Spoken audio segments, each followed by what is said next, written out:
Guys इस question में आपसे कह रहा है what is the meaning of total internal reflection. बहुत इंपॉर्टेंट है। हमसे कह रहा है कि इसका मतलब बता दो। इस लैंग्वेज पर आप बाद में ध्यान दीजिएगा, पहले मेरी दो बातों पर आप ध्यान दे लो। अगर आपके पास एक ऐसा मीडियम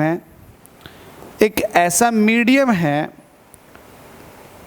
मैं आपको एक काम करता हूँ, ऑप्टिकल फाइबर के थ्रू ना समझा के मैं डायरेक्ट आपको एक अलग फिनोमिना के थ्रू समझाता हूँ।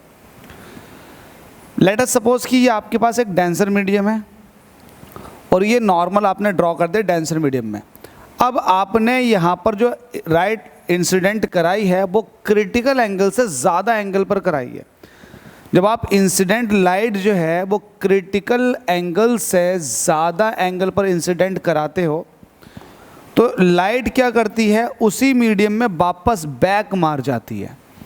इट मीन्स डेंसर मीडियम से आप रेयर मीडियम में भेजना चाह रहे थे तो वो डेंसर मीडियम में ही वापस बैक मार जाएगी। इस फिनोमिना को कहा गया है totally internal reflection. Internal reflect हो चुकी है और ऑप्टिकल फाइबर इसी प्रिंसिपल पर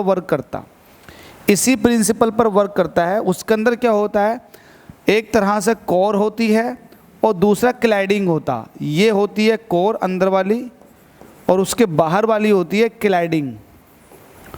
और कोर जो होती है इसका रिफ्रैक्टिव इंडेक्स ज़्यादा होता है। लेट अस सपोज कि ये μ1 है और ये μ2 है, तो μ1 जो है वो ज़्यादा है μ2 से। तो क्या होता है, कोर का रिफ्रैक्टिव इंडेक्स ज़्यादा है, क्लैडिंग का कम है। तो जब लाइट ज़्यादा वाले मीडियम से है ना कम वाले में जाती है और इंसिडेंट एंगल अगर क्रिटिकल से ज़्यादा है तो वो उसी माध्यम में वापस बैक मार देती है। तो इस तरीके से ये बैक मारती हुई आगे को मूव करती है और यही ऑप्टिकल फाइबर का प्रिंसिपल है, दैट इज TIR। इसको बोलते हैं TIR, टोटल इंटरनल रिफ्लेक्शन। समझ में आ गई होगी, मैंने बहुत डिटेल बता दी। तो इस डिटेल को आप अच्छे समझ लो, ये बड़े काम की डिटेल है आपके लिए। Thank you.